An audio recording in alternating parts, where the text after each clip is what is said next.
This is just a very brief announcement ahead of the podcast. I really enjoyed talking to Peter Henderson today, and I think you'll enjoy listening. I wanted, though, to mention Peter's book called Bigger Than Me. And I'm mentioning it not to give Peter a plug, but because 100% of the proceeds that Peter would have got go to the Rory Peck Trust. And the Rory Peck Trust is a charity that supports freelance journalists and their families when crises hits. It's incredibly worthwhile, and I think listening to Peter's stories, you'll understand why it's so close to his heart and why the journalists and their families need help from time to time. So if you enjoy the podcast, please do think about buying his book, either for yourself or as a gift for somebody else. And as I say, 100% of the proceeds go to the Rory Peck Trust. Well, that's enough introduction, and on with the podcast. Hello, and welcome to Subject to Change with me, Russell Hogg. My guest today is Peter Henderson. Peter has had an amazing career, and in fact, I should say he's had multiple careers, not least as a cameraman working for the BBC and for others, covering some of the most iconic news stories of the last 40 years. So, welcome, Peter, to the podcast. Russell, thank you very much indeed for having me. It's a pleasure to be here. Now, let's start at the start. You were born in South Africa and you were brought up in South Africa, and that would be during the period while apartheid was at its height, I guess, right? It was definitely a very interesting time growing up for me in South Africa. I was born in the 60s, and I guess when I was aware of things was the 70s, which was the height of the apartheid era in terms of my life. It was very strange. You had these extremely crazy rules and laws. For example, blacks had to live in a different area to the whites. There was the Mixed Marriages Act. There was the Group Areas Act. In fact, black people couldn't even work in white areas without a pass. And in order for them to get a pass, they had to get a job. So for them to come to the white area with no pass and look for a job often created the most volatile sort of cat and mouse chasing events around the neighborhood as the police tried to round up black people who didn't have a pass to be in a white area. And I think that's one of my earliest memories. When I was around 10, I was playing in the garden with my neighbor, and we heard this huge racket outside. We ran out onto the pavement, and there was a South African police van. In the back of the van were half a dozen black people with their hands sticking out of the grate. And we saw them running up and down the road with big whips called sjamboks, rounding up people, checking if they had what they called their dompas. And if they didn't have one, they were thrown in the back of the van. Well, Tony, who came from America, who was my neighbor from Buffalo, the two of us looked at each other and we walked up to the van and we wanted to talk to the poor folks in the back of the van. And one of them said, "Please, let us out." And we looked at each other, and I'm not sure if it's being mischievous or we actually felt really uncomfortable that this was a horrendous thing that was happening to them. But we noticed that the policemen were chasing a group down the road and they weren't anywhere near. So we ran around to the back of the van and unlocked it and let everybody out. And everyone just ran in all different directions, including us, because in those days you certainly didn't want to be caught by the South African police. So that was my first sort of memory of this atrocious apartheid era. I suppose later on when you left school, you would sort of have to take part in it to some extent. You'd sort of were you conscripted? Absolutely. In 1979, when I left school, but you had two choices. You either went to university or to the army. Everybody had to do national service. So I chose to do my national service before the army. And that meant going to fight for the White Pretoria government for 2 years in Angola, in the bush, basically. And then you had to do 2 months a year for 10 years after that. So it was a massive commitment. So I was a very proud South African, went off to the army, joined a course to become an officer, went to officers training course for 9 months, and then thought, great, I'll have a nice, rest of the year as an officer with, an orderly. But to my surprise and disappointment, I was immediately told to go to the South African border up into Angola, into the bush. And when I arrived there, I was even more surprised because I was made a company commander as a second lieutenant. It was very unusual. So I had 300 troops that I had to look after. And I remembered a story that my father had told me when he was a fighting soldier in the Second World War. And he was also an officer in the Transvaal Scottish Regiment. And he told me that he told his troops, if there's a bullet with your name on, there's not very much you can do about it. But there are many bullets flying around that have plain bloody fool written on it. And if you get taken out by one of those bullets, then obviously, I have no sympathy. So I told the story to my troops and told them that my job was to look after them and get them all back safely, which luckily I did. We had a pretty hectic year. We were sleeping in holes. We were being shot at by Cubans and Russians. We were fighting aggressively.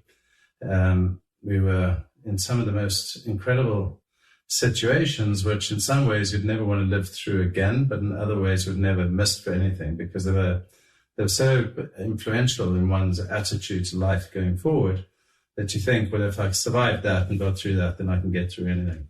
So it was life formative, I would say.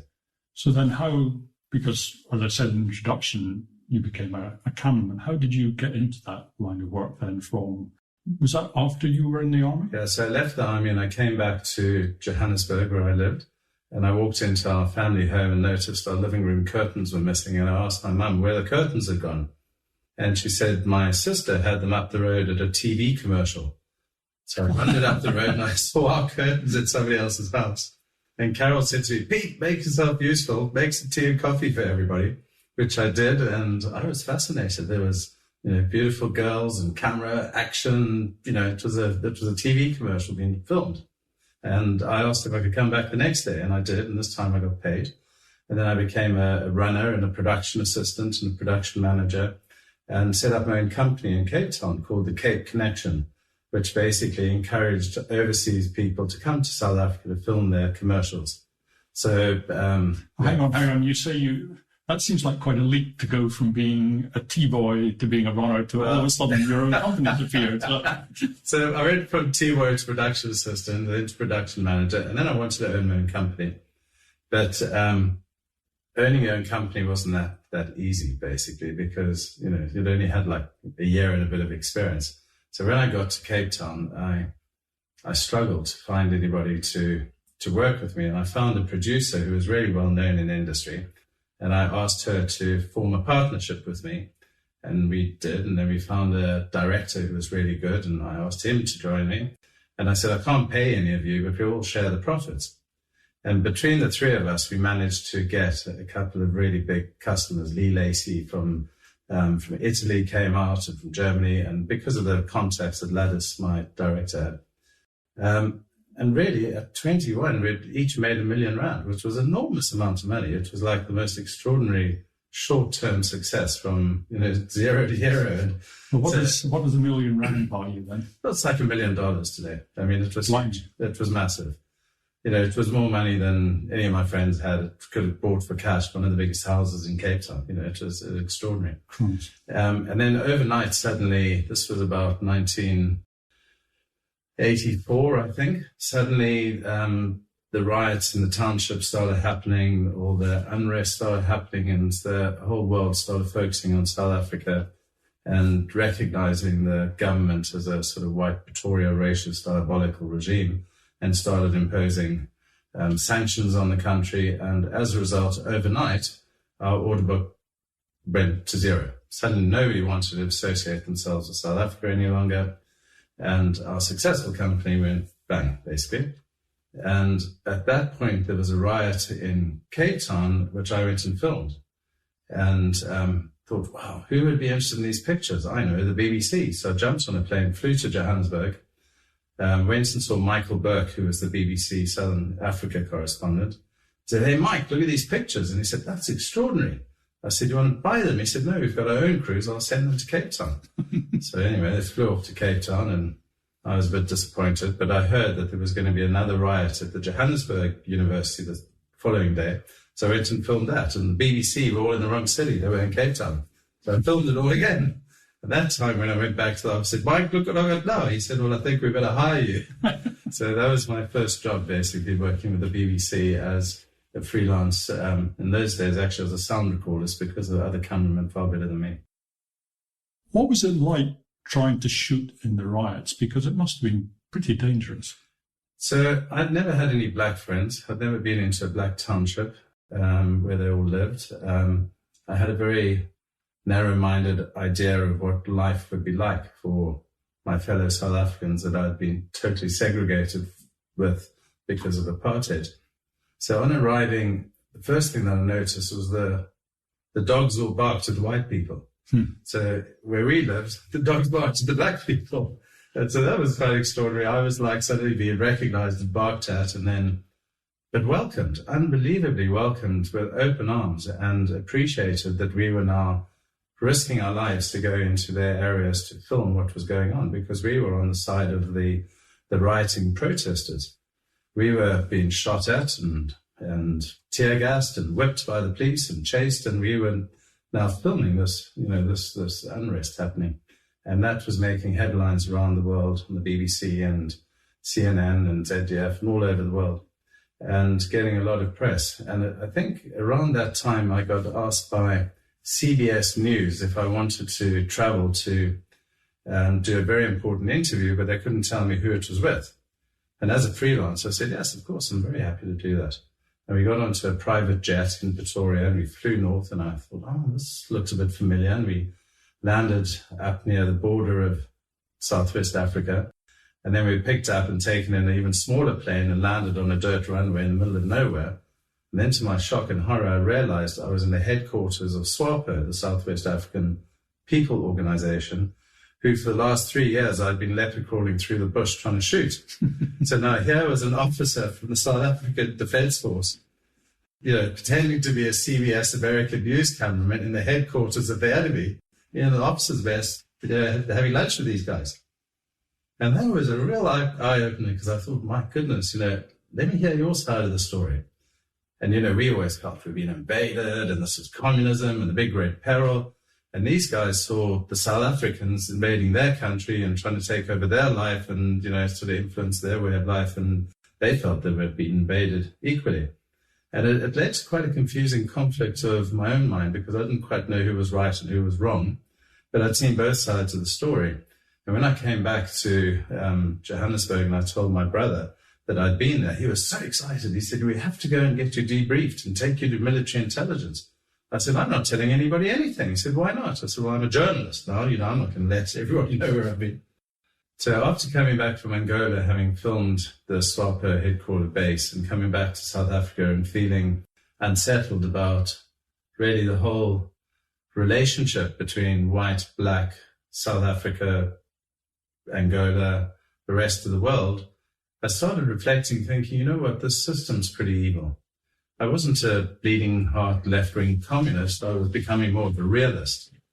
And when America and the UK and other countries started imposing economic sanctions on South Africa, I personally felt that was quite a good thing. I thought, well, this might actually lead to some change, because what I'm seeing and feeling on a daily basis is evil and wrong, which meant that I was pretty much ostracized from my own family in many ways.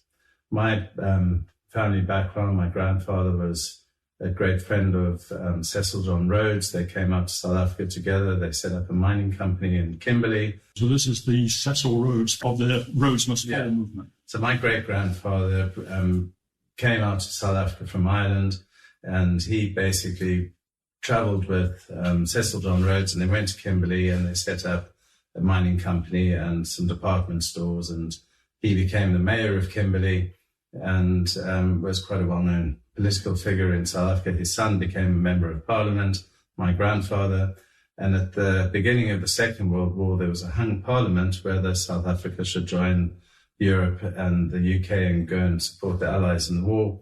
There was a vote that was absolutely equal for going and not going with the Dutch and the English.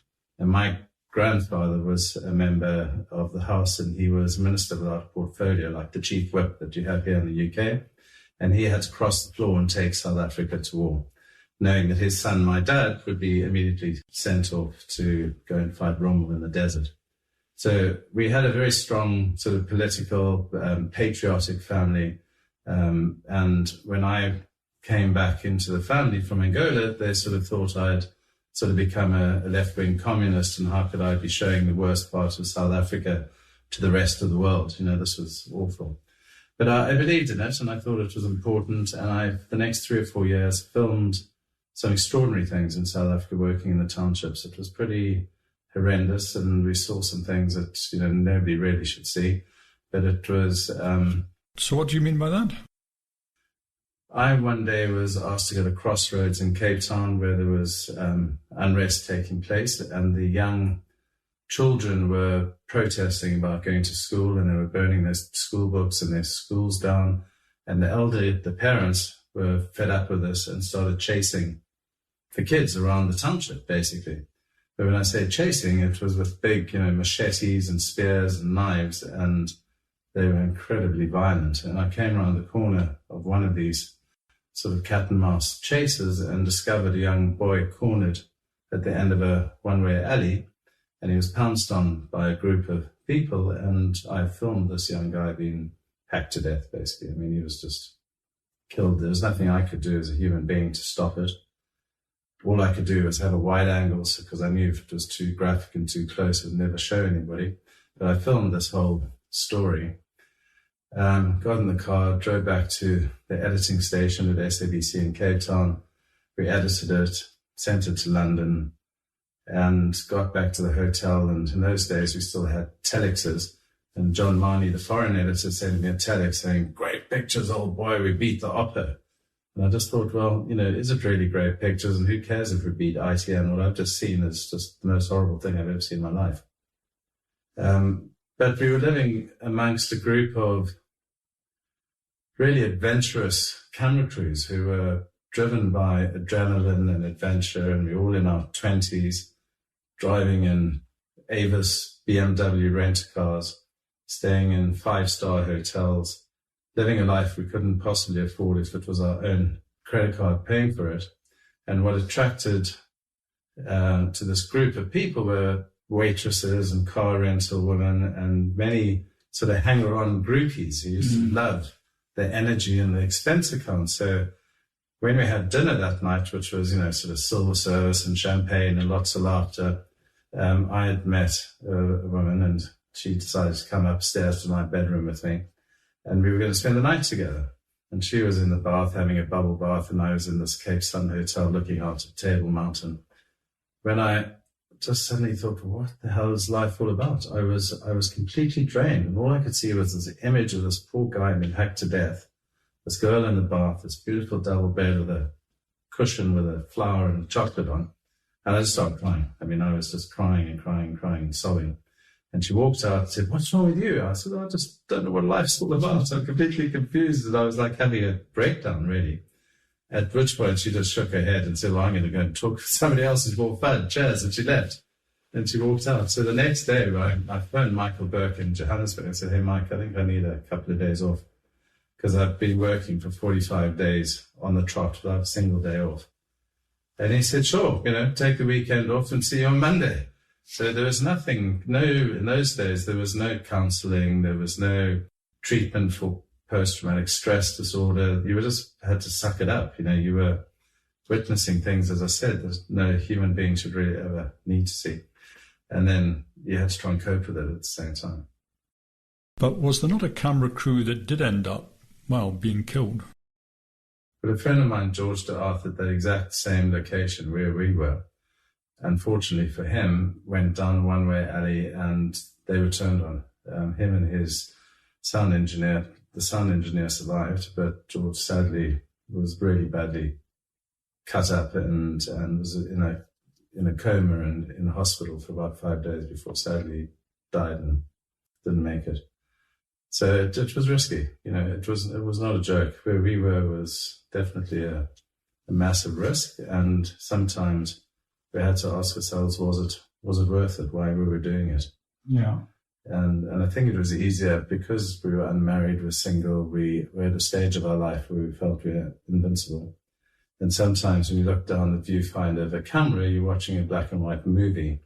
It's the sound engineer who's got his headphones on and a big microphone that amplifies everything around him, that he's your safety chap and your eyes and ears. And sometimes those guys have a worse time than the cameraman. There are a couple of things I remember seeing when I was, watching TV back at that time. And one of them was this sort of vague comedy figure, this rather sinister comedy fair called Terre Blanche. And I think you had the honour, the dubious honour of having some run-ins with him. So we had to film all sides of the South African story. We had to do from the black side, from the white side, including from the Afrikaans Weerstandsbeweging, which stood for the AWB. And it was led by an extremely charismatic Afrikaans man called Eugene Blanche. And he was a larger-than-life figure. When he walked into the room, his charisma and everything just like filled the room, and he was incredibly gregarious, but also incredibly right-wing, really. And when we went to a rally once near Port Elizabeth, I had to ask him if he would mind saying a few words in English, because we were going to be filming for the BBC and they wouldn't understand any Afrikaans. So he agreed that when he took his handkerchief out of his pocket and wiped his brow, he was going to then speak in English. So I was filming all this, waiting for it to happen. And then I went around behind him on the stage to do an establishing shot showing him addressing a room full of people. At which point he grabbed me by the neck and he flung me off the stage into the middle of the audience. I landed in a heap on the floor and he shouted in Afrikaans, "What the hell can you BBC see from behind me that you can't see from in front of me, man?" And everybody applauded. It was hilarious. That was just the kind of character he was. And he was amazing. But and he was killed. He was, his farmhandlers eventually in the middle of the night went into his house and tied him up and murdered him. So he didn't have a very nice ending. And there was another character, Jonas Swimby, that you ended up. Did you interview him? Yeah, we did. Yeah. So I got a phone call from somebody in America saying, "Your name's been given to me by NBC News. Would you like to go and interview Dr. Jonas Savimbi, who was head of UNITA in Angola?" And I thought, wow, he's a rebel leader that is hardly ever interviewed. He's fighting against, again, the Cubans and the Russians. And this would be fascinating. So I asked my brother, who had been in the army, I said, "Stu, would you like to come with me? We're going up to interview, Savimbi." He said, "God, that'd be amazing. I'd love to." And this was around about the 10th of December. And I said, "We'll definitely be home for Christmas." Anyway, we flew off to southern Angola and we were picked up again by a small plane, landed in the middle of nowhere. Plane took off and Stuart and I were standing on the side of the runway looking around, and all these eyes appeared out of the bush, and then these green uniforms came out and old gas trucks, and then all these weapons, and they greeted us and took us into the headquarters of Savimbi. The next day we interviewed him. He was amazing, incredibly well-spoken. He spoke about 5 different languages, and he was basically saying that there was a lot of chemical warfare taking place, which was illegal under the Geneva Convention, and that with the help of the Americans, who had given him particular weapons, which was the SAM-7 missile system that was now in Africa for the first time, they were starting to win some battles. And I said, "Well, when's the next battle? Can I film it?" And he looked at me and said, "We're going to take back my town where I was born. It's up on the Benguela railway line." I said, "Can we go with you?" And he said, "It's a long way. It's like, 5 days in a truck." So that's fine. Stu and I jumped in a truck with a troop of people and about 20 chickens. Every day there was one less chicken as our lunch sort of was cooked for us and our dinner was good for us. And eventually we got to within striking distance, and we only traveled at night because during the day we had to get under camouflage nets and dig in because the Russian MiG planes could see us and possibly come and bomb and attack us. So on the night before the dawn attack of Mwingu, the town where Dr. Jonas Savimbi came from, we were dug into foxholes and we were stuck there waiting in anticipation for first light, at which point we heard the Katyusha rockets go off. And then there was bang, bang, bang, bang, bang, and bombs were going and the noise was amazing. And all the fighting started, and the Angolan troops were fighting against, it was MPLA against UNITA. And then eventually this battle took place, and Stuart and I got onto an old gas truck and drove into the city to film the liberation of this small town in the middle of the Benguela railway line. It was like going into a movie, really. There were ammunition dumps on fire, there were bodies lying in the street, there were burnt out trucks, there was no local population, it was like deserted, but they had successfully recaptured the town of Jonas Savimbi's birth. So when we got to this town that had been taken I needed an establishing shot to represent the fact that this was a successful attack by UNITA. An ideal place was obviously at the railway station, because we had the Benguela railway line, you had the platform, and you had the name of the town, Mwingo, on the platform, and you had all the UNITA soldiers standing celebrating on the platform with their guns in the air. So I jumped across the railway line. I ran about 20 yards off into the side of the bush, and I was just about to start filming when I noticed everybody shouting at me, including my brother. And some of them had their hands on their heads, and I thought, what's going on? And I was then told that I'd run into a minefield. Oh my God. I was now in the middle of a minefield on the edge of the Benguela railway line, 7 days from civilization, and I know what happens when you stand on a landmine. You lose your legs and you bleed to death and die. And how was I going to get back? There were no helicopters. There was nobody to come and have a cherry pick and pick me out. And I looked at the soil, which was rock hard, and there was no chance of me looking where my footprints being, because I'd sort of galloped across to go and get this picture. And I thought, well, Stu, what do I do? And he said, I guess you have to walk back. Oh, that was the most horrible, sort of 90 seconds of my life as I walked back out of this minefield. As I put every step down, I just dreaded the idea of hearing click, because that's what happens. You hear click, and then when you take your foot off it gets you. So anyway, I luckily made it back, got the film, but now it was like the 23rd of December, and we had to get back in time for my brother's first Christmas with his new son, who'd been born that year, and we were struggling anyway. We got back to the main camp of Jumbo, where Savimbi came from, and I called our pilot, and it was Christmas Eve, and he was drunk and couldn't fly the plane. So I phoned my friend in Washington, and I said, Reva, I need some help. Stuart's going to be in terrible trouble. She said, don't worry, I'll send somebody at first lights Christmas morning. Anyway, a plane came and fetched us Christmas morning. We got back to our families in time for a very late afternoon Christmas lunch and celebration, having made it. And the next day, Stuart's pictures are all over the Sunday Times front page. My pictures have been sold around the world. And everybody saw the first sort of results of American-sponsored supported UNITA fighting the communist MPLA successfully. So it was a very good story. And what did you reckon to Savimbi? So I liked him very much. I found him a great leader of men. He led the battle from the front. He was not an African leader who was very ostentatious, full of gold jewelry and fancy cars. He was a guerrilla fighter who believed in a democratic system that was not communist driven.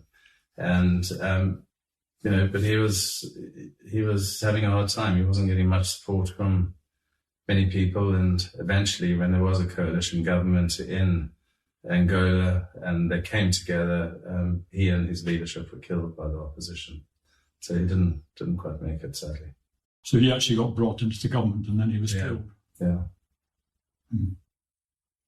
And was it about that time that you left South Africa? At that point, the BBC were sort of persona non grata in South Africa because we were being accused of being the problem of this country. It was all the foreign media and the foreign news, and the country was becoming more and more ungovernable.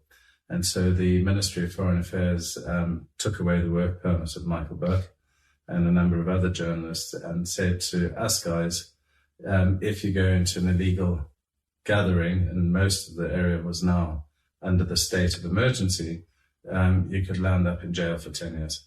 So working as a foreign correspondent in South Africa had been completely sort of stifled. And I was ready for a move anyway, so I thought, well, why don't you go to London? It'd be fun. So I hopped on the plane, went to London, and got to Heathrow, looked left, looked right, thought, well, where do I go now? So I decided to go to the BBC. And I said, hi, guys, I'm here to work for you. And they said, no, you're not a union member.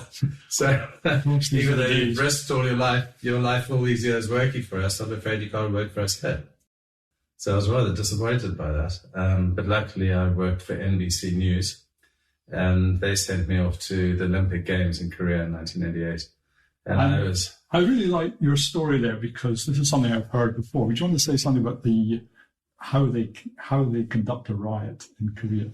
So when we got to Seoul and there was talk about the students protesting, I immediately put my hand up and said, I've had a bit of experience in riots.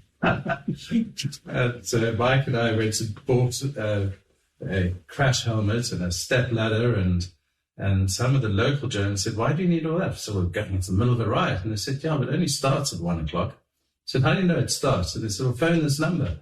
So we called a number, and in Korean and English was the announcement of when the next riot would start and where it would be, which in this particular case was on the traffic lights at the entrance to the Seoul National University in Korea.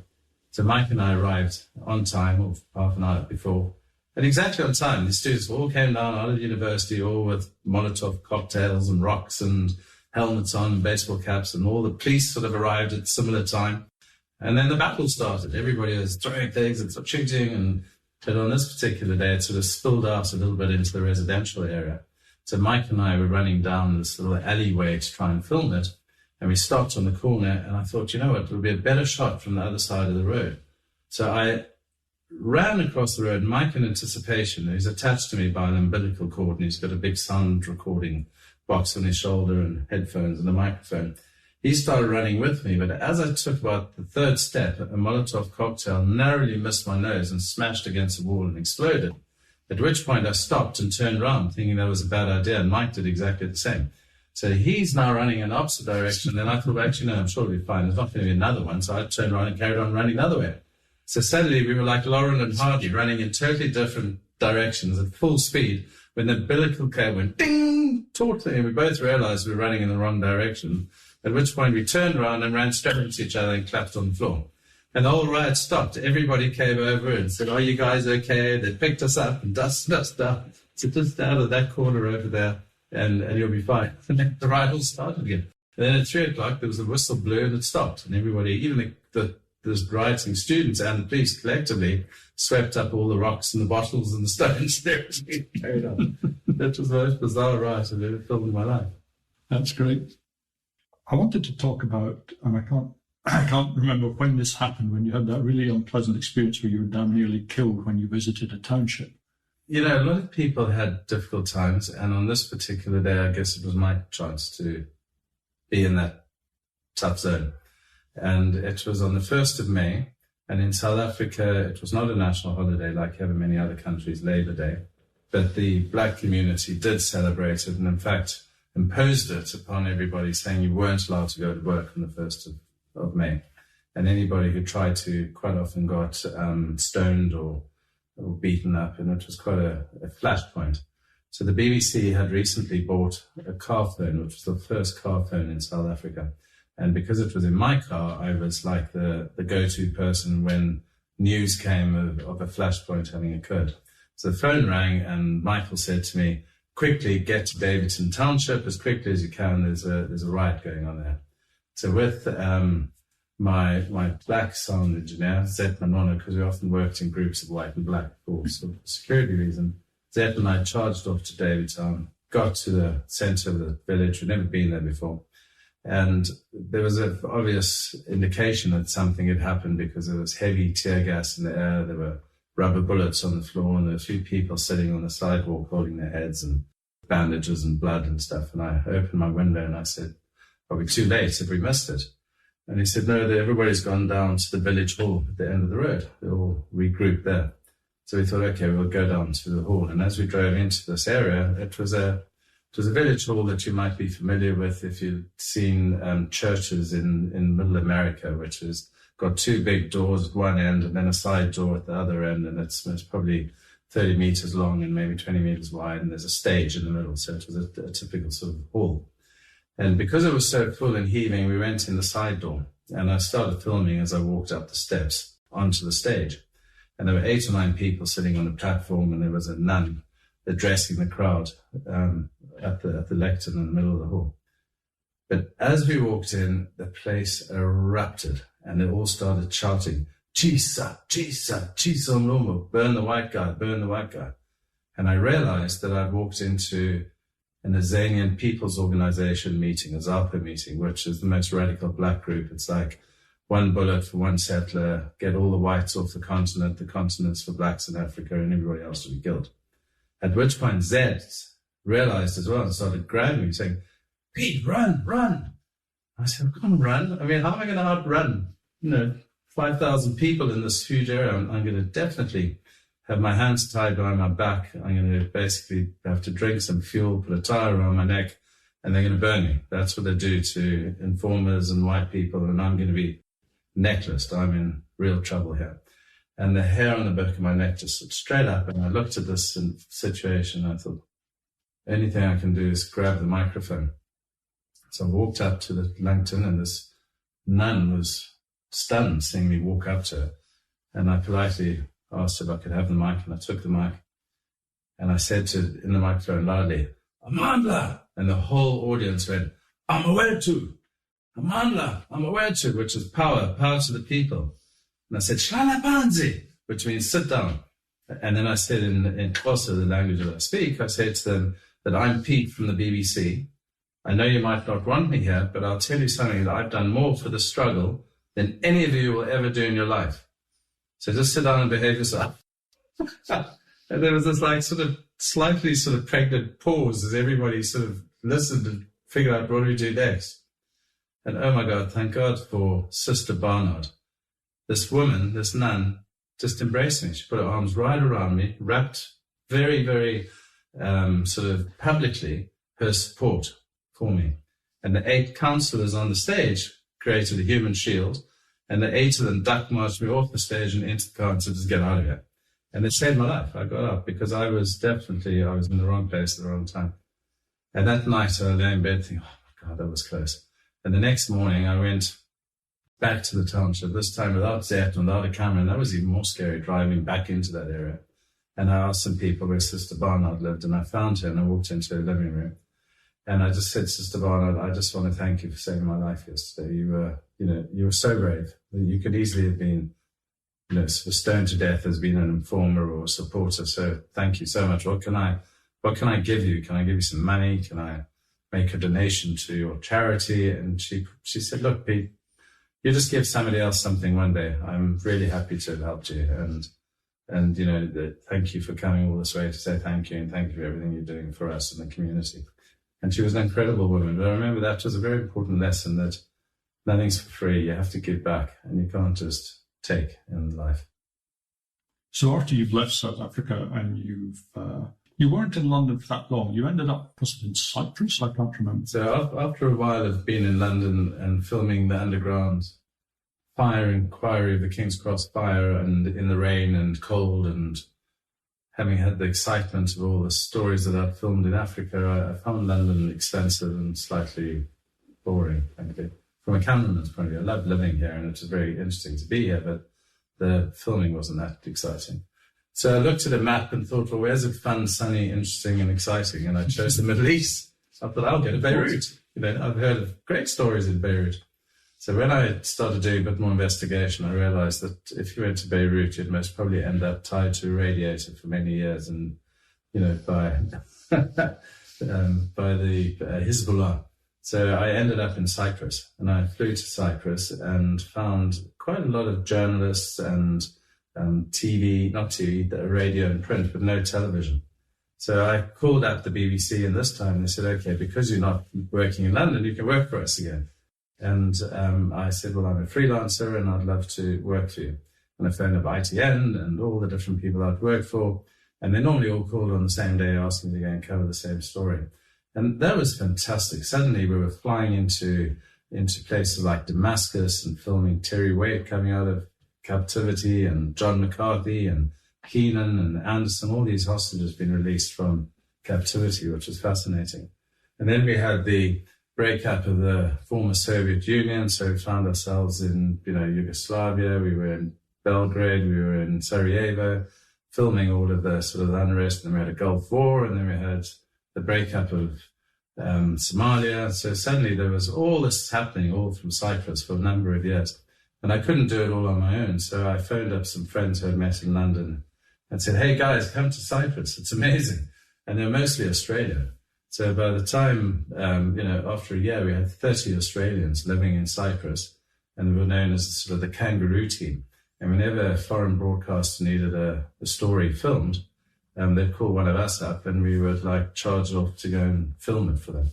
And is this News Force then? So this was News Force. We didn't know what to call it because suddenly the BBC were flying out to Cyprus to come and talk to us about giving us a contract. And, we were in a pair of shorts and a T-shirt living on the beach. So I went to Memo, which was a place called the Middle East Media Organization, and said to Chris, do you think I could rent a desk for the day and make it look like an office? And he said, well, there's a broom cupboard downstairs. You can have that, and we'll put a desk and a chair and make it look like your office. He said, you better have a sign on the doors. What am I going to call it? I thought, well, maybe the force be with you. We'll call it News Force. So we put a News Force sign on it. And Keith Graves, who's the Middle East BBC correspondent, said, what the hell is News Force? I said, Keith, it's a new company. If you pay us $1,000, you can have 10%. I said, bloody waste of money. It'll never work.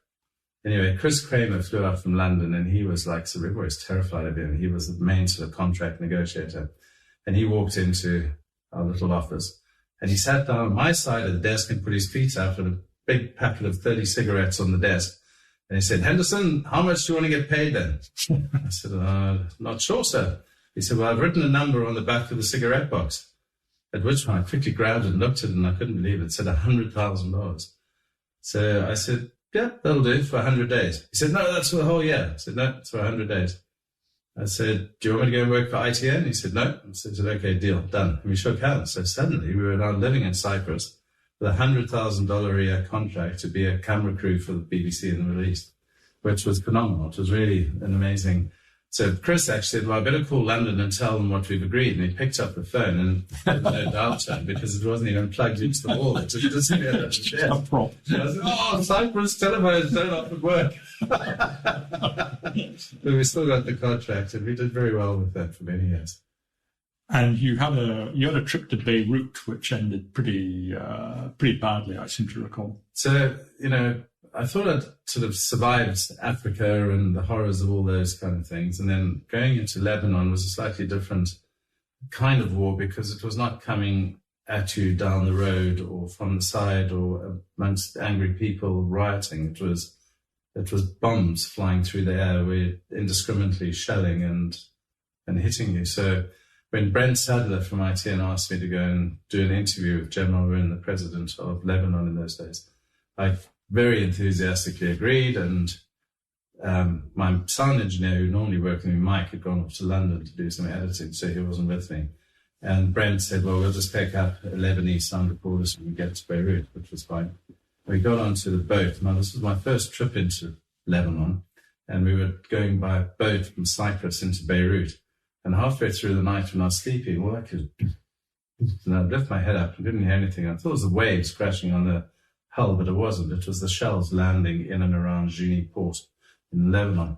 And when we got to just outside the port, outside the shelling distance of where the bombs were landing, the Syrians were shelling the Lebanese, the ferry stopped, and these little motorboats came zooming out to pick up all the passengers. And it was like being in Dunkirk, I guess, because we got into one of these tiny boats with all of our, and we were zigzagging through the sea with plumes of water shooting up next to us as shells landed in the water and exploded around us. We got to the port, and Joseph, the driver, who was an amazing Lebanese man with a big bristly beard, first time I'd ever been hugged and kissed by a man, he grabbed us very passionately and said, welcome to Beirut. And we jumped in the car and went off to our hotel in Juni, which happened to sort of be in an enclave that the bombs couldn't hit because of the trajectory and the shape of the mountain, where we could take our flak jackets off and have a nice mint drink. And the next day we were going off to interview General Rune. Went to his palace, and we were in the palace, and again we got shelled. And this time it was quite late in the afternoon, so the general said, we have to go into the bunker. So we went downstairs where his bedroom was, basically, and he says, too dangerous for you guys to leave. So we spent the night with the president of Lebanon, with me lying under his bed. He was on the bed, and Brett and Mike sleeping in the corner, and we slept the night in this room. And then the next day we went off to Sukol Gab, which was up on the Shuf Mountains on the border of Syria, because we wanted to get some pictures of the Syrian army filming us, shelling the Lebanese, and that was the best place to go. So Brent, myself, and Mustafa, our Lebanese sound engineer, went with Joseph to a point where we were then picked up by the Lebanese army, put in a jeep, and driven up to the border of sort of control. And that was pretty scary. I mean, there was like heavy fighting going on and heavy shelling, and you'd drive down the road and there were upturned cars on the side, which were like sort of shielded you from view of the Syrians, and there were little gaps, and you had to speed past them before you got shot. And we got to the end and we filmed some fighting, and I said to Brent, it's time to go now. And there was a French photographer who said, no, the light is wonderful, he wants to stay longer. I said, we've got our shot, we must leave. And my sound engineer said he would wait with the French photographer and Brent and I should go ahead. So we got into one Jeep, leaving Mustafa and the French photographer behind, and we drove off down the road, and halfway down the road, we just a huge explosion. I thought, God, I hope that wasn't our guys. And then we heard on the radio that one of the vehicles had been hit. And we went back, and my sound man had been hit in the chest by an anti-tank missile, basically. So he, sadly evaporated instantly. The French photographer was slightly luckier because he was on the other side of the Jeep, and there was a big radio between him and the Jeep, and that took most of the shrapnel. But he was in pieces. He was badly cut up by shrapnel. He was vaguely alive. So we put him onto the back seat of our Jeep. Brent and I had to get out of the Jeep, and we had to stand on the back bumper and hold on the top of the rail of the canopy. And our driver drove down this windy road back down to the bottom of the mountain. But the road was sort of known as a road and became a target. So there was shelling on the road. So the driver went off-road, and we were just crashing down through cedar trees and down the mountain with this French photographer sort of, bouncing up and down in front of us in a really bad way. And I just thought, what the hell is this? And we got the guy to hospital, and he survived, and I went back to the hotel and put my tripod in the shower, and all this blood and guts and everything went down the drain. And I thought, this is awful. The next day we had to go and see this guy's parents. And Brent was amazing, and ITN were amazing, and they basically paid the family and said how sorry we were. And it was, somehow they sort of accepted it, because this was war and this was what they lived with all around them every day. And but for me, when I went back to this Mediterranean island of Cyprus with topless Swedish girls bungee jumping and motorbikes, and it was again, it was that strange dichotomy of war and hell and paradise, and the conflict of where do you as a human being sit in between, and how do you cope with it? You're still in the Middle East, and you're in Israel as well, I think, and you went to interview the Prime Minister. We were invited to interview Yitzhak Shamir, the Prime Minister of Israel, and this was quite a big thing because he didn't give many interviews. And the Israeli security forces and the Secret Service, I guess, asked us to drop all our equipment off the day before so that they could make sure there were no bombs in it or guns or anything dangerous. So by the time we got to the Knesset the next day to do the interview with the Prime Minister, we walked into the office that had been allocated to us. And there was my tripod in pieces, my camera was on the floor with the lens taken off and the battery box separated from the camera, and I was quite annoyed putting it all back together just in time for the Prime Minister to walk in. And as he came in and sat down behind his desk, I was so amazed that he was so short. He looked with big bushy eyebrows at us, and he sat down but sort of disappeared through the frame of the camera and didn't look very prime ministerial at all. So I looked around the room, and I saw in the corner was an Israeli flag on a big plinth and on a post, and asked the Prime Minister if it would be okay if we moved the flag behind him, so at least we could have a blue and white flag behind him and make him look a little bit more presidential. He said, yes, of course. Anyway, so Mike grabbed it, and he was moving it 1 inch at a time behind the chair. And right at the last moment, he thought he'd give a big heave. And as he lifted it, it released itself from the concrete base, and the spike went bang into the top of the roof and dislodged the most enormous piece of concrete. And it just started floating down towards the head of the Prime Minister. And I thought, this is not going to end well. And the security guards almost reached for their guns. And Keith Graves, who was our correspondent, said, Prime Minister, and Yitzhak Shamir said, yes, as he leaned forward. And as he leaned forward, bang, it crashed on his chair, on the back of the chair, breaking it completely in half and filling the room with dust and debris.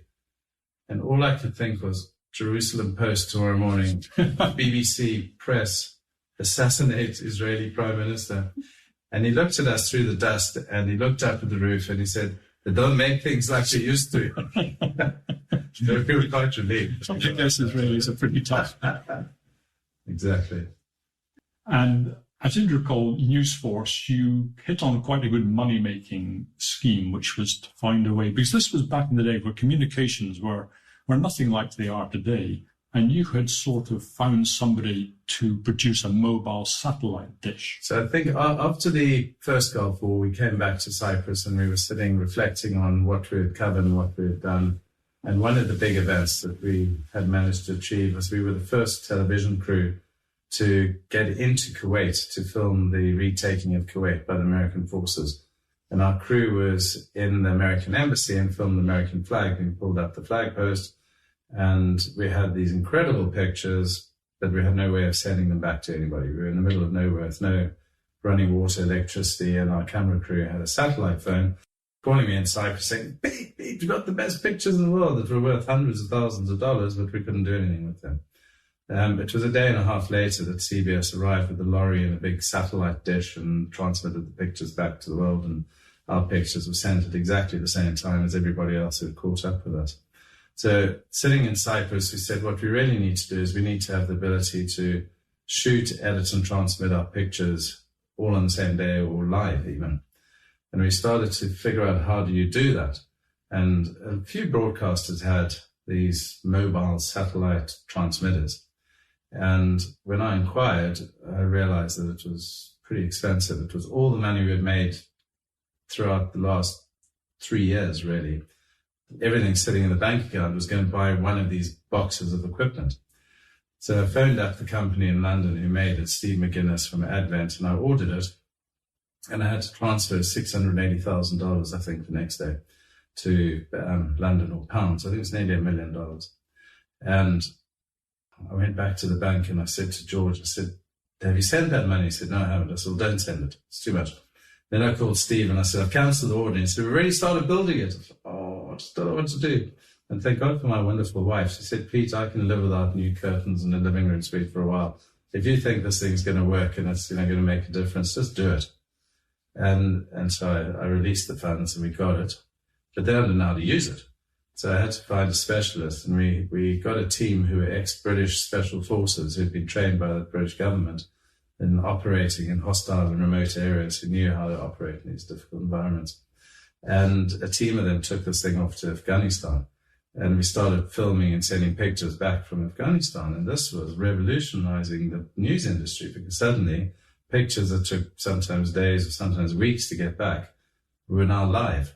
So when the second Gulf War started and Baghdad was about to be bombed, we were hired by CNN to go and put this magic box on the roof of the Al Rashid Hotel in Baghdad with a guy called Peter Arnett, who was a New Zealand correspondent. And we started filming live pictures of Baghdad. And it was like the war was just happening in everybody's living rooms for the very first time. And we then went to Israel, and we basically, through similar technology, we connected up our office in Tel Aviv, and we were filming from the Tel Aviv side, bombs and the Scud missiles coming into Israel. And this was like extraordinary that it was all going out live. And we were on the roof of the Hilton Hotel in Herzliya, filming the Scud missiles, some of them going over us and landing in the sea, others landing around us and exploding. It was like, and others exploding in the air. It was like Guy Fawkes. When suddenly a very, very irritated group of Israeli soldiers, the IDF soldiers, came up the stairs at gunpoint and arrested us all and marched us down to the basement. And a general walked in and he was fuming. He said, you guys should be shot for treason. We said, what do you mean? We're just journalists filming the war. He said, no, you're not. You're an electronic forward observation post. And I said, what's an electronic forward observation post?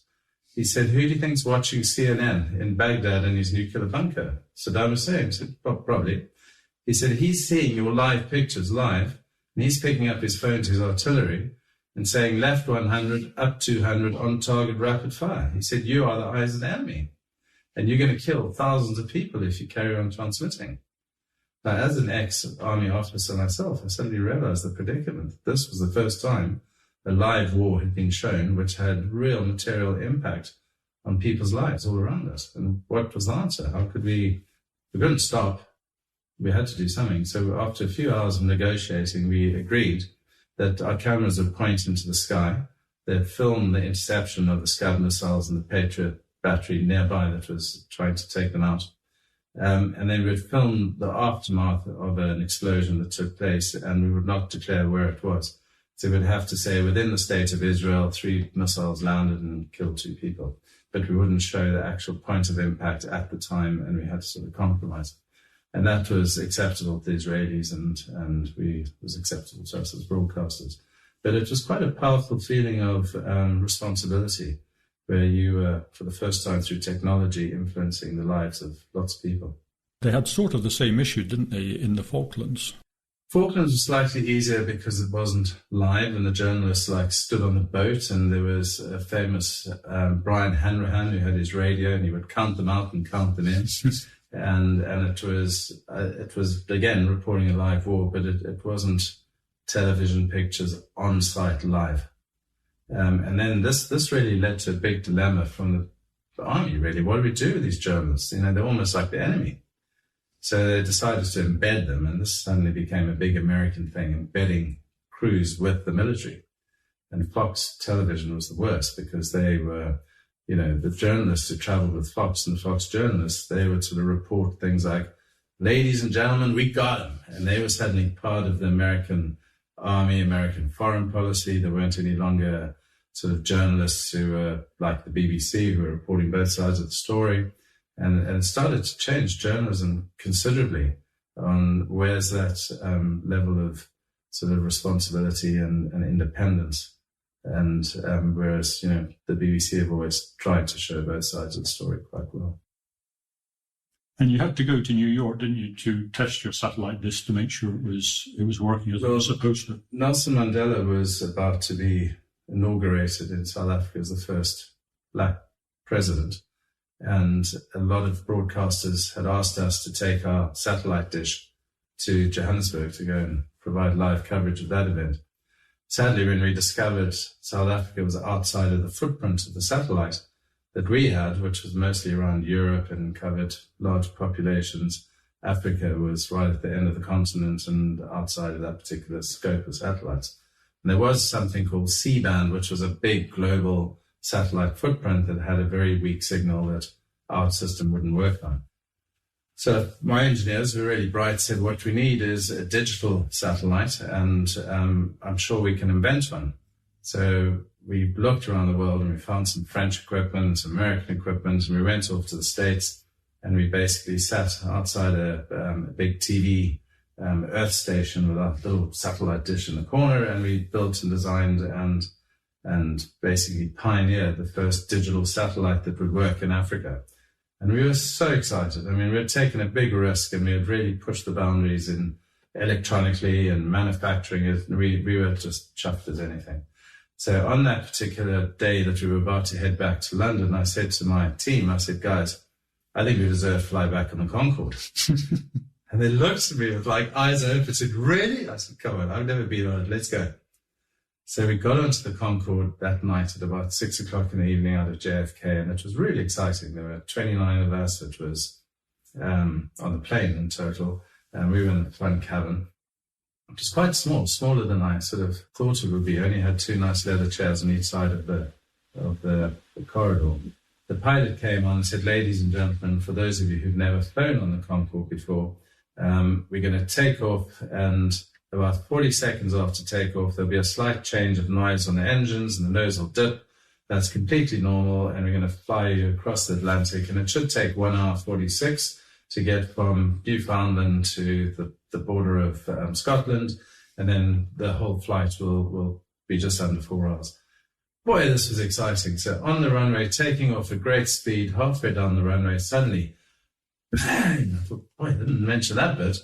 Anyway, the plane took off, and captain came on and he said, "Sorry about that bang on takeoff. That was like a car backfiring. It's called an engine surge, but everything's fine, and we're carrying on." So we're having our second gin and tonic, looking at the curvature of the Earth. We're now at nearly 60,000 feet, which is twice as high as a normal 747 would fly. On the bulkhead, it's at 2.4 Mach, which is 2.5 times the speed of sound. Having our second gin and tonic or whiskey or whatever we're drinking. And then suddenly, bang again. But this time, the whole plane really shuddered and shook violently and slowed down and went into a nosedive. All the lights turned off. The bulkhead information turned off. The engines turned off. The guy serving the drinks fell over. The trolley catapulted over him, smashed into the cockpit door, which luckily closed just before the trolley went into the door. And then there was silence. And we were just going down, down. And then one guy in seat 1A, I think he was from New York, he said, "This is very inconvenient. I hope they give us double air miles," he said in his Jewish New York accent. At which point everybody nervously giggled and thought, boy, we deserved double air miles. 3 minutes later, now you try and hold your breath for a minute and see how long 3 minutes are. 3 minutes later, the plane leveled out and there was huge G-force as the plane sort of leveled. And then an engine turned on and the bulkhead lights and information turned on again. And then the pilot spoke to us for the first time. And he said, "Ladies and gentlemen, I'm sorry for not talking to you sooner, but as you can imagine, we've been rather busy up front here." And these are his exact words, "trying to regain control of the aircraft." And he said, "I'm pleased to let you know we're now stable. We've turned off the engine that's the culprit, and we're just planning on where we're going because we don't have enough fuel to cross the Atlantic at a subsonic speed. So we're either going to go to Reykjavik or head back to New York." Then he came back and said, "We're going to go back to New York. That's the best part." So there was a guy called Tim Rice, who was a well-known, he did scripts and writing lyrics and that thing in the UK. He was on the plane. And so Tim and I got some Johnny Walker Blue Label and we started drinking that and celebrating already on the fact that we're going back to New York.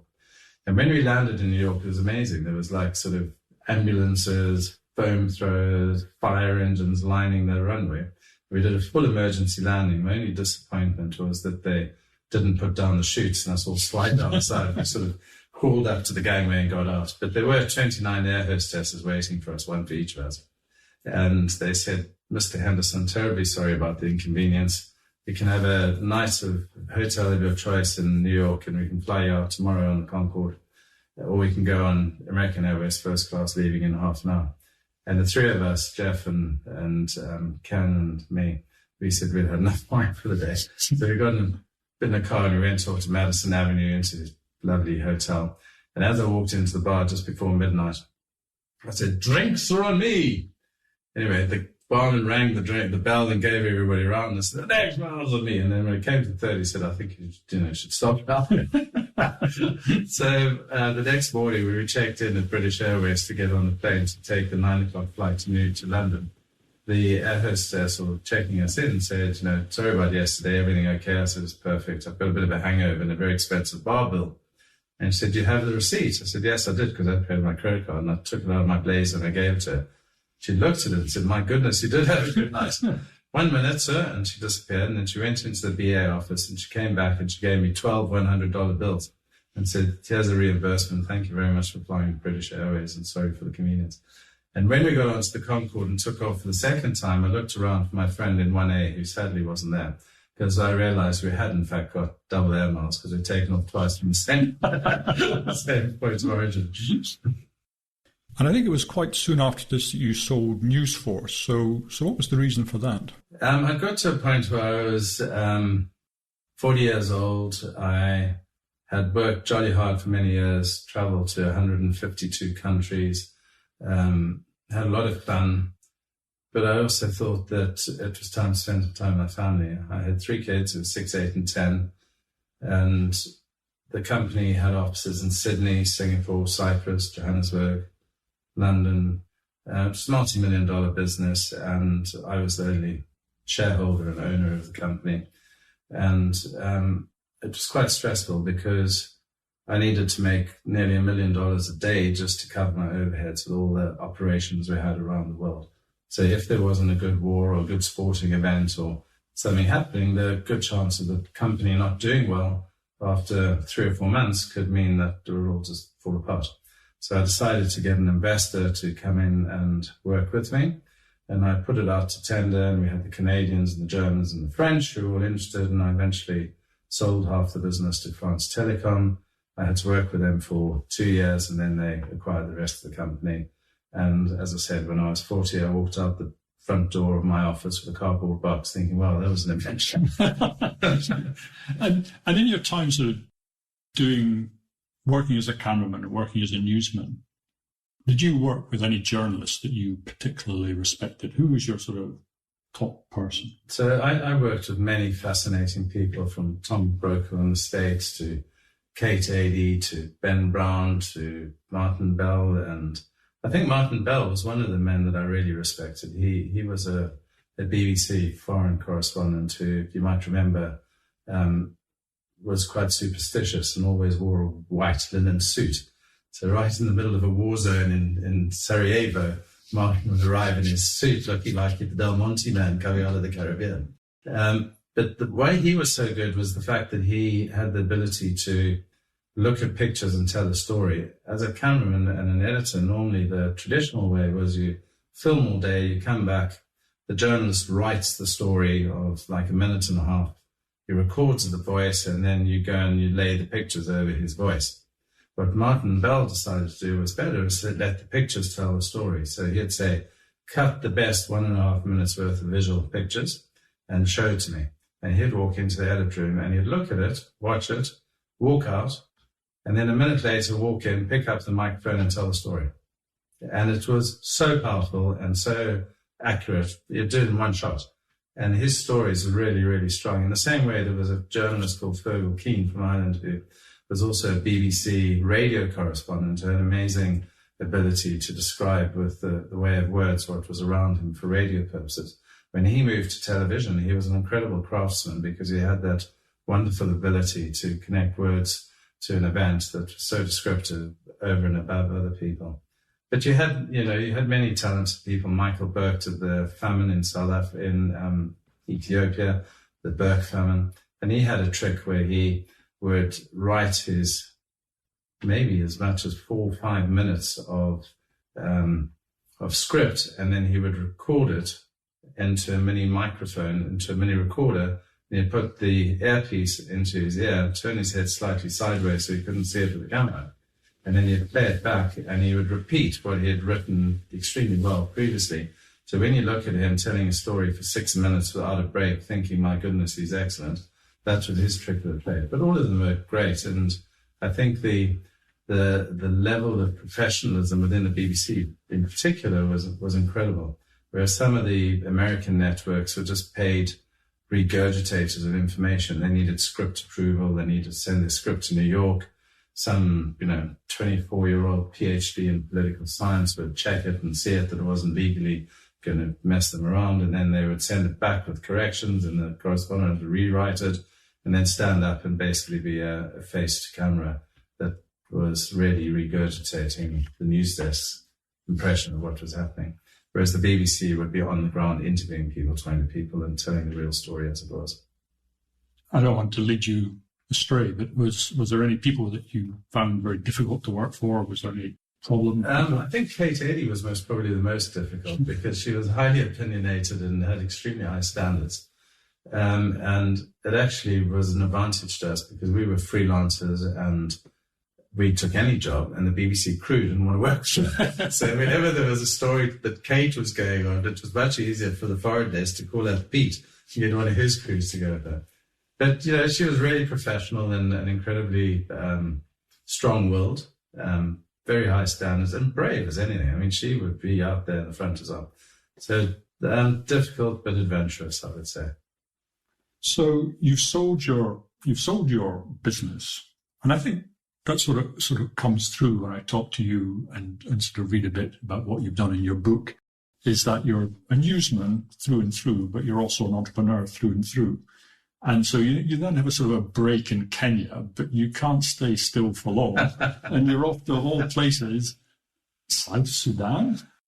So I was sitting at home and my wife said, Pete, I love you to bits. I've married you for better or for worse, but not for lunch. I can't get a job. Yeah. So, what can I do? And by coincidence, a friend of mine said he was off to South Sudan to go and meet the rebel leader, John Garang. And would I like to go with him? I thought, that'd be fun. I'll take my camera and I'll interview him and I'll send the pictures to London and I'll do what I did years ago at Cape Town. So I went off to South Sudan, met this charismatic rebel leader, interviewed him. And while I was interviewing him, I said to him, Dr. John, how do you communicate from here? You don't seem to have a mobile phone or an email, or you've got a satellite phone. But it must be very difficult to run a country on a satellite phone. He said, oh, such a problem. I said, well, I can fix your problem. I can give you a 20-foot container. I'll put 6 computers in it. We'll have air conditioning. We'll put 2 satellite dishes on. We'll give you USA internet and German dial tone, and you can be communicating. And his eyes lit up and he said, how much will that cost? I said, it'll be a gift. I'll give it to you. And he said, really? How long will that take? I said, I don't know, a couple of weeks. I sort of misled him a bit because it took me 4 weeks to go back to Nairobi, buy a container, fill it up with all the equipment, put it on a truck, and then drive it through the bush with hardly any roads to his headquarters in a place called Newslight. And when we got there, we didn't quite know how to offload this thing because there were no like cranes or anything. So we took all the equipment out and we put car tires on the ground, and we got a big steel cable and tied it to a tree and drove the truck out. We had to be the container. Came down there, big bang on the floor, and all the dust went up. We put it all back together, turned it on, and it worked. And Dr. John came and sat down there, and we said, right, well, let's get you an email address. So he was johngarang@yahoo.com. And we said, do you know anybody who's got an email? Yes, his sister lived in Australia. So we sent her a message, and he looked at the screen and said, what now? So we have to wait for her to read it before I send it back. But if you want to call her, call her. So he called her. This was amazing to these guys. They'd never seen a telephone in their life before, all the local people. This was stranger than witchcraft. So suddenly it was called the Happy Box, and everybody in the bush around wanted the Happy Box. So Dr. John said, this is such a success. I now want one in Rumbek, I want one in Yei, I want it all over the area. We want these everywhere. And I don't want to have to go to the box. I want to walk and talk. I want a phone. I want a mobile phone. So we can have a mobile phone, but then you need to give me a license for a GSM network. And he said, you can have it. I said, well, it's not quite that simple. We need to get, sort of the telecommunications authorities who recognize South Sudan as a legal location, and we have to do it properly. And anyway, we can invest in it, and we'll put some money in, and you put some money in. He said, I'm not putting any money in. I'm the rebel organization. I said, look, Dr. John, you need to put something in. Anyway, I think I'm the first person in the world to get $1 million out of the SPLA. So the SPLM and the SPLA was the movement and the army. They invested $1 million into the network. I put a whole lot of money into the network as well. And we basically bought our first mobile GSM network, and we put it into a town called Rumbek. And that was an experience in itself. We had to, sort of demine roads, and we got to a little place where we were going to build our office, but there were no bricks, no cement, there was nothing there really. It was just the bush. So we found an old German brick making machine that you could put sand in and some water and a cup of lime or cement, and it made a very strong sort of breeze block. And we started using this machine to build our office, and we discovered quite quickly that the women were far better than the men, because the women carefully took the bricks out and the men just crumpled them.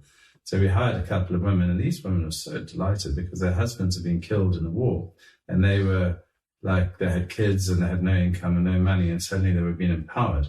And they asked if they could bring their friends. So we built a whole brick factory run by war widows. But now we didn't have anything, we had to sort out their kids. So we got some teachers, and they taught their kids school under the trees while the mums built the bricks and got the machine going. And that was massively successful because they were now earning, sort of $5 a day, which was, huge to them. Whereas before they'd been dependent on normally their sort of husband's brother to take them under the wing. This gave them independence and income and a place in society. So that was a very positive aspect. And I think the other big positive aspect, when we put the tower up, we noticed that within a day, everybody was buying scratch cards and using the phone. And one little guy came to me and said, he wants to sell these cards. I said, well, it's quite simple. We'll give you, for every 10 that you sell, we'll give you one free. And they were like $1 a card. So he came, within about 10 minutes, he'd sold them all. He gave him $10 to him, and then he brought 3 friends, and the next day he was on a bicycle, and by the end of the week he had a motorbike. By the end of the month he had kiosks all around town, and he was the kingpin guy with dark glasses and a motorbike, our biggest reseller of that time in Rumbek. But then we noticed that trade started happening. We've got, cars coming from Uganda with loads of drinks and food that before were never there, but now they could just pick up the phone and order stuff. So we saw this town just growing because of the arrival of the mobile phone. And the oldest man in the village, who was the elder, came to bless this event.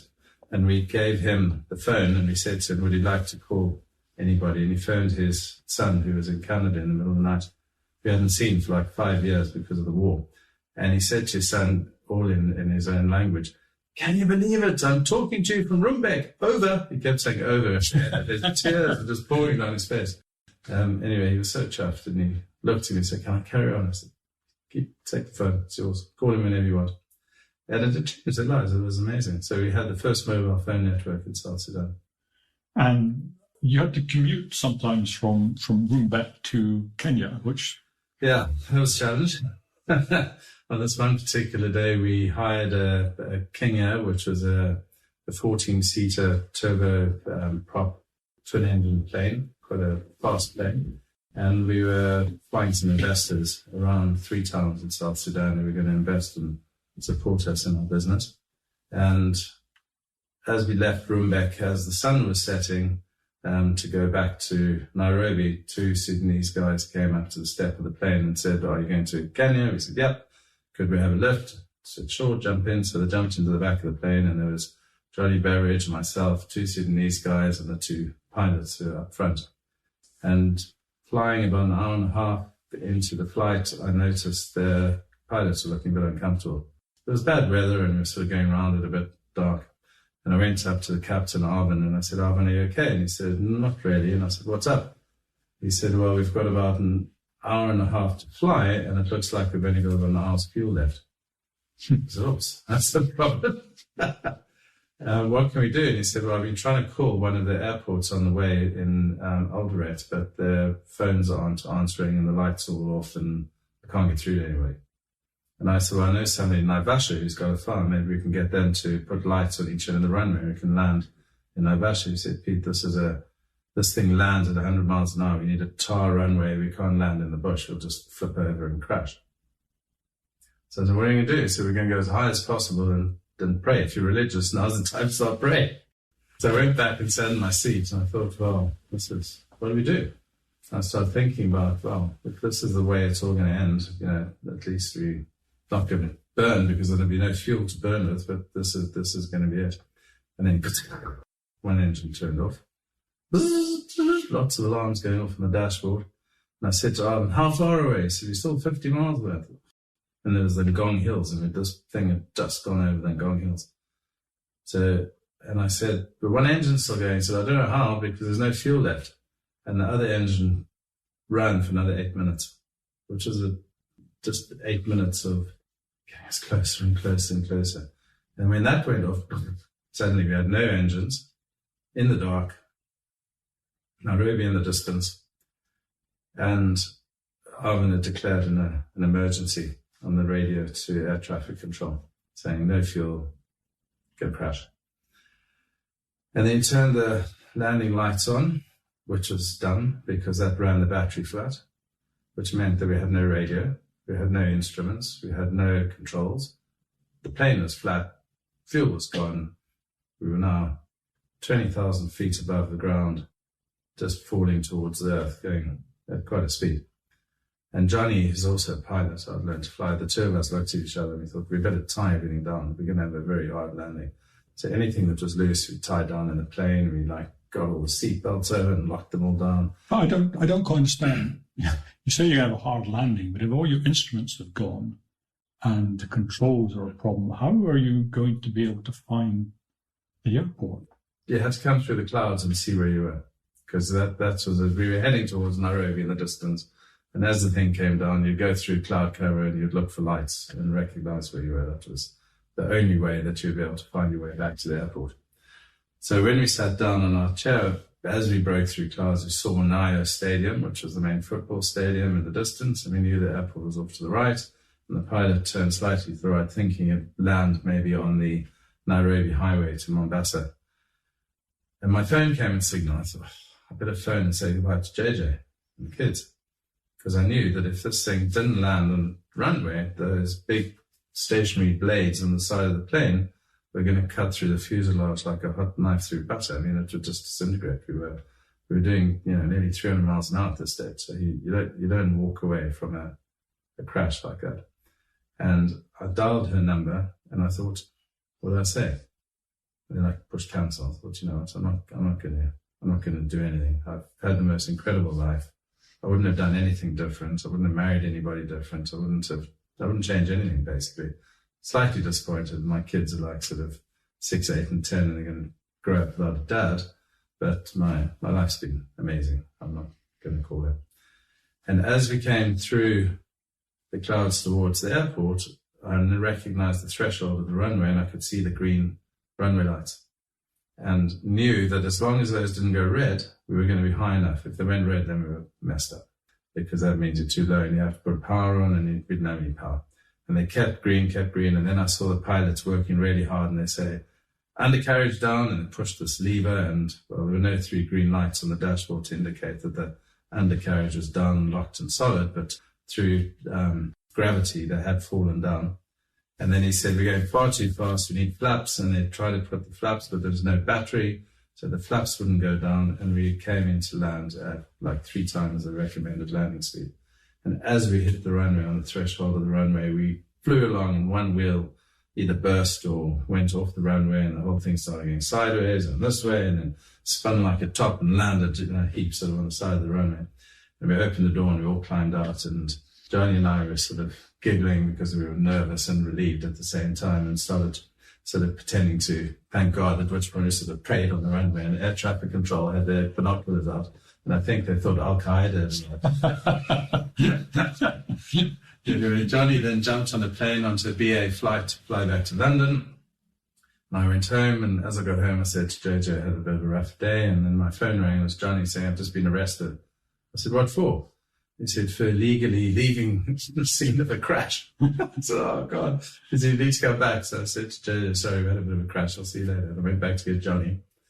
And the next day, we were at the Aero Club, and we were telling other pilots what had happened. And they said, oh, my goodness, how you guys survived is beyond me. You'll never win the lottery. How you can fly in the dark at that speed, be so far away from the runway, lose all your engines, lose your ALS, your navigation system, everything, and land on the threshold of the runway and walk away. He said 1 extra knot of headwind, 1 extra passenger. He said he would never have made it. So we were very lucky. My guardian angel was working doubly hard on that day. You're not kidding. So, but at least you have your telephone network at least you have your telephone network still in Sudan. Yeah. So what, were you able to sell that? What happened to that? So the Chinese came into town and met the Southern Sudanese and realized they had lots of oil, and the Chinese needed oil and they needed resources, and they invited us all to Beijing, and we flew out there and gave us a big tour of the Wall of China and lots of entertainment and wonderful hospitality, and then took the Minister of Telecommunications into a government meeting without me. And on the plane back to Kenya, he told me that they'd been given $6.5 million worth of free Huawei equipment by the Chinese, and that was now going to replace my network. So that was a bit of a shock. And I said, well, then you'll have to buy me out because I'm your partner. And they said, that's fine. And we signed a sale purchase agreement, but they said they couldn't afford to pay me right now. They'd pay me at the end of the year, which they never paid. So that was a very expensive exit for me, but as my wife said, it was most probably the best deal you did was not carrying on because it stopped losing you money. So I have to write off that one to an extremely adventurous experience that was a lot of fun and a big learning curve for me. Do you know what's happened to South Sudan since then? So South Sudan has had, a history of conflict and limited periods of peace in between. But the problem is it's very tribal, and on the day that John Garang, who was the leader, unfortunately died in a helicopter crash, we went with his body into Juba, which was a town that was held by the rebels, and liberated the town with the body of John Garang.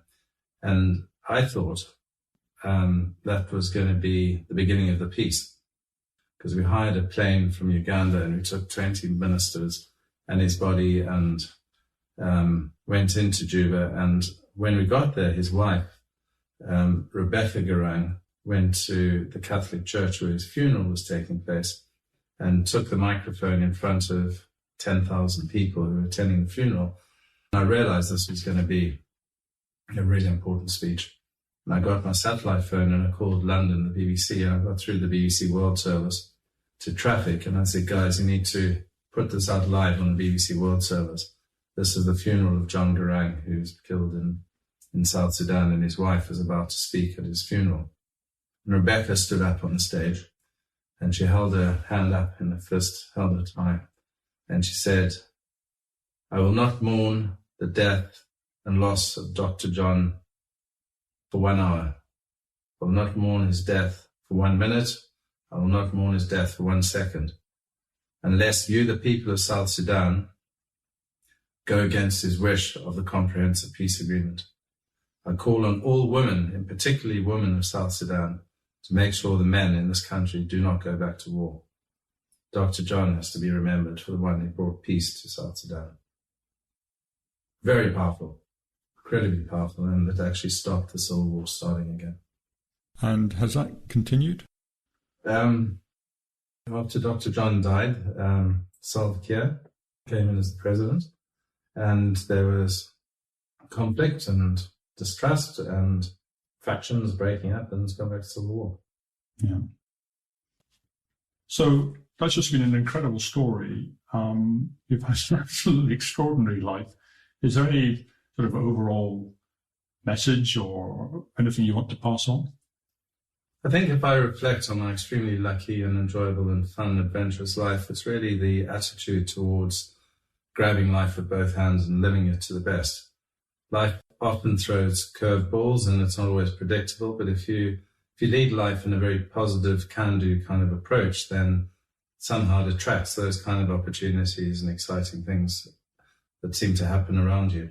And a friend of mine said to me, Pete, you should really write these stories down for your kids because I'm sure they'd love to read about all these adventures. And I thought, well, that's not a bad idea. My great-grandfather wrote a book about when he left Almar and came out to Africa, and I enjoyed reading it as a young guy. So I started to put together some of these stories in a sort of chronological order, from school to the army to joining the BBC and all the different adventures right up till today. When I finished it, I used Amazon Books just as a publishing platform so I could have it printed. I got a good editor to edit it and a nice book cover design so it looked like a book, and was very proud. And I gave it to my kids and family and said, here's something for you to read one day. Because it was on Amazon, a few other people read it. And then to my absolute surprise, it basically hit the #1 bestseller on biographies. And today I've sold over 12,000 copies so far, and it seems just to be going great guns. So it's called Bigger Than Me. It's on Amazon by Peter Henderson. And I hope that anybody who reads it, the message that comes through is one of the power of positive thinking. And if you can imagine it, you can do it, because it's a great way of life if it's good for you. Okay, well, thank you so much for coming on. Thank you very much for having me. Well, that's the end of today's show. I hope you enjoyed listening, and if you did, do please join me for the next episode. And if you have the time, please do recommend me to your friends. And a share on social media and maybe a review on iTunes really helps my guests get the audience they deserve. Goodbye for now.